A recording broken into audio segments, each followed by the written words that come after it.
Hey guys, I'm back with another performance part for the Mercedes OM617. Can't wait to show you. Let's dive right in. Today I'm going to be showing you my main stud kit from P1 Manufacturing. So I'm back at it on one of my development engines here. This is the engine I used to create the rear sump oil pan, believe it or not. And now we have access to our main bolts.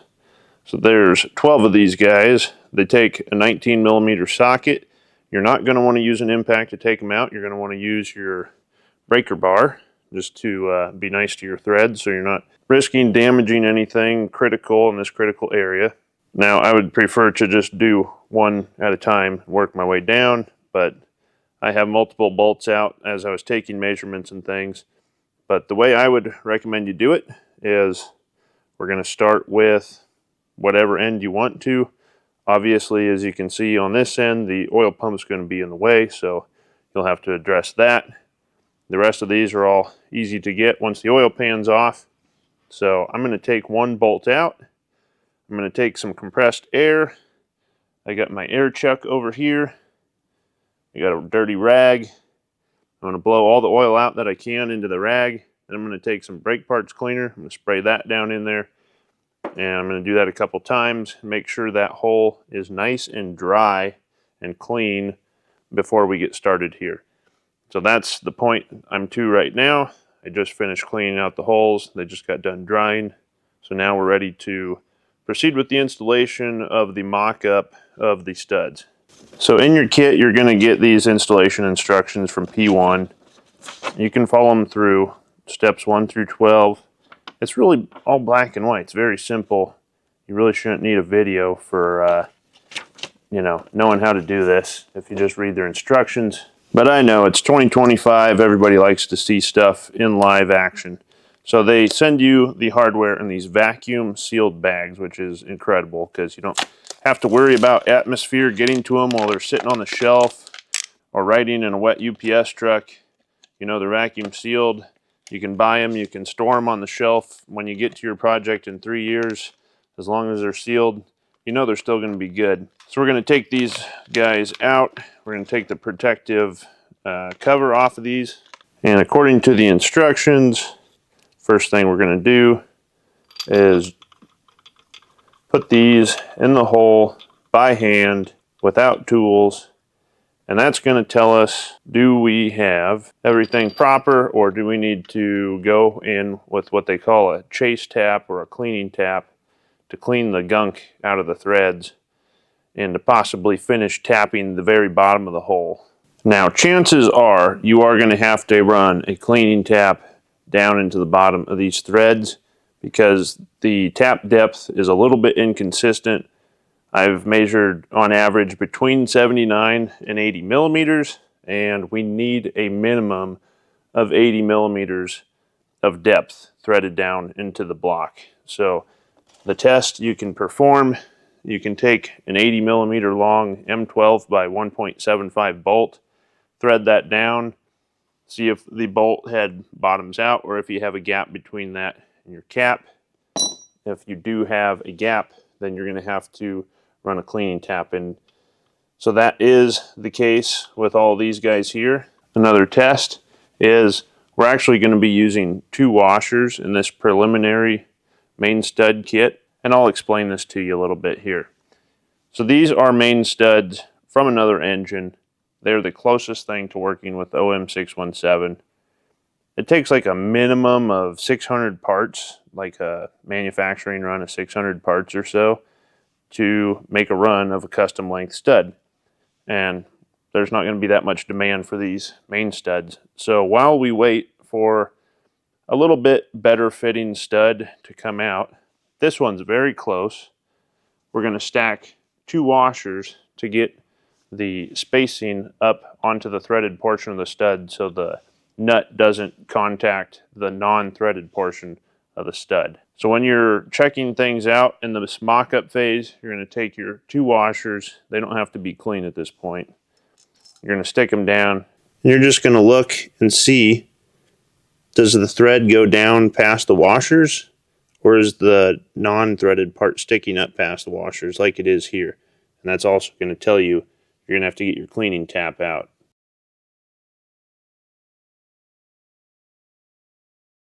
Once you have your bottom tap run through, your clean out tap, whatever you want to call it, you're going to set out a clean paper towel. You're going to lay out your washers. You're going to take some brake parts cleaner, spray it on here, and then I like to just wipe the washer over, flip it over, wipe it again. Then I take another paper towel soaked in brake parts cleaner. I'll put the washer in there, and then when I have both hands free, I'll rotate that washer around, and you can see the rust preventative, that brown stuff, that comes off. You do want these washers clean, especially when they're stacked, because you don't want the washers to rotate on themselves. You don't want any lubricant or oils on them. The only place you're going to have lube is on this flange surface. This is kind of the bearing surface of the nut, and that's going to rotate on the top side of the washer. So all the other sides of these washers are going to be dry, including the tops of the bearing caps where the washer sits. So for the demonstration purposes of this video, I'm just going to triple stack some washers just so I can show you how to get this done. So now we're going to pull this stud back out. Again, make sure everything is clean and dry, and you're going to clean this bearing surface or this washer surface, whatever you want to call it, of the bearing cap. So we're going to take some brake parts cleaner. We're going to clean the washer surface off of the bearing cap. Next, you're going to take your first stud. You're going to take your P1 lube and no other lube, just your P1 lube, because again, the torque specs are created with the P1 lube. And if you change lube, you change the torque specs required, and you risk breaking a stud, breaking the threads in your block, breaking your bank account, because you are very likely to do damage if you start substituting in other forms of lubricant. So you're going to take your brush, you're going to work that lube into the threads. They say you want it to be flush with the threads, so I find you can actually take the brush this way, and then that gets the lube in flush. At this point, you're going to carefully put that in.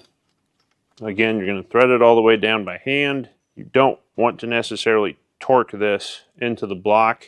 You do want it to be at the bottom, so they do give you an Allen head slot, so you can thread that all the way down. So at this point, everything's clean and ready for our washers. So we're going to drop our dry washers over the stud. Now at this point, they want you to do essentially the same thing with the threads that the nut will thread onto. Putting your P1 lube flush to the outsides of the threads. You don't want to get the lube down between the washers. You want those to remain dry so they don't spin.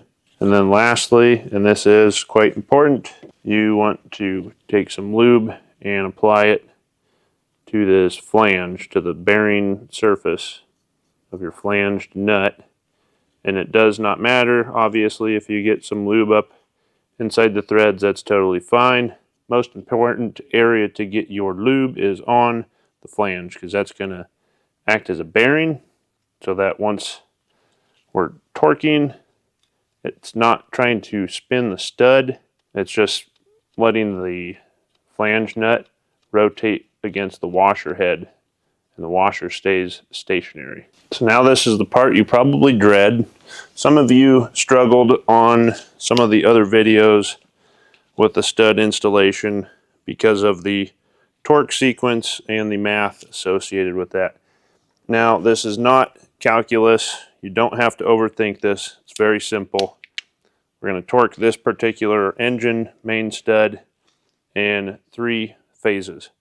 We're going to start out with 30 foot-pounds because that gets our stud stretching. So we're going to set our torque wrench to 30, and it's important that you achieve the torque in a fluid motion. You don't want to start to torque and then hit it. So there. Through our motion, we hit it. You don't want to do it like this where you come back to take another grab at it and go to start torquing, and boom, it clicks right away, because that's not giving you an accurate torque reading. Now, for those of you who are struggling on this before, you're going to get instructions from P1.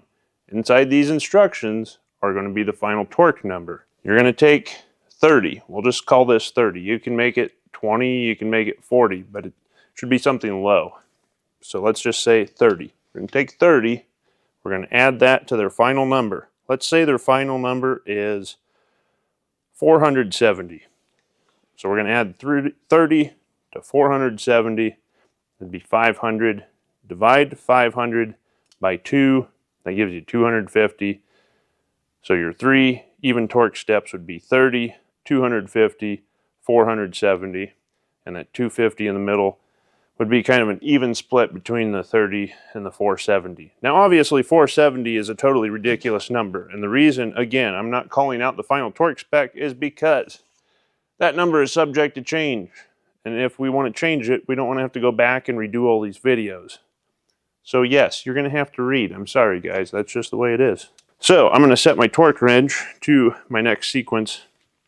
And it also doesn't have to be smack dab in the middle. That's just some easy math for you. But the thing is, you want to be able to give yourself enough room, like I said, to get this torque wrench spinning so it doesn't just go ahead and click on you as soon as you start to move it. Now I'm doing this with either a slipped or a bulged disc in my back as of last night, so I'm not sure how this phase is going to go.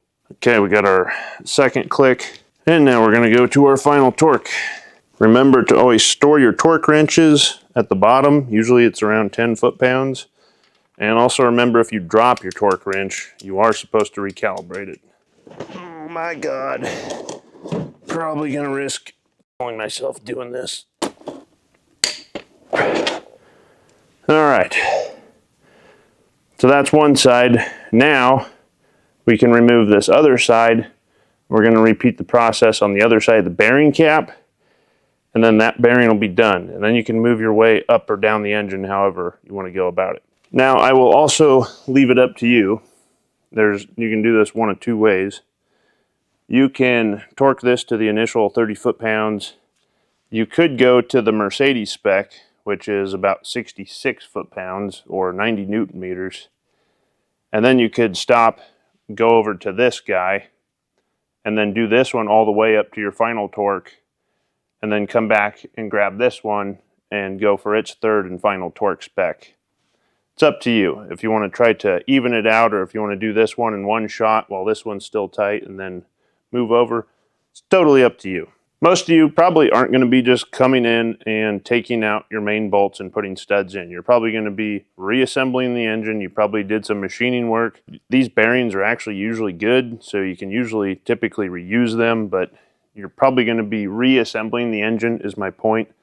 So you could do more even stages, do this one up to the middle stage to like 66 foot-pounds, then do this one all the way to the final. It's up to you, however you want to do it. But that is the meat and potatoes of this installation. Very simple, very straightforward. It's just 12 studs. Again, make sure you have your ducks in a row before you go to start doing this, because you are most likely going to need that cleaning tap or that bottom tap. So again, thanks for watching, guys. I know it's a short, simple video, but you don't need to overthink it. It's a very simple, straightforward installation process.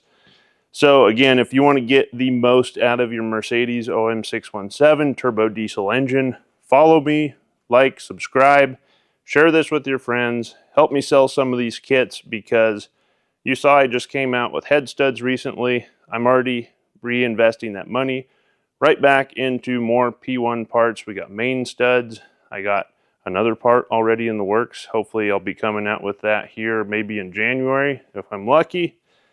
And it's just going to snowball, and it's just going to keep going, and maybe we're going to hit 1,000 horsepower with this engine. I doubt it, but you never know. You never know where I'm going to stop. It stops when people stop buying parts, and as long as you guys keep buying parts, well, I'm going to keep coming out with cool new parts to put on it. So thanks again for watching. Hope to see you in a future video.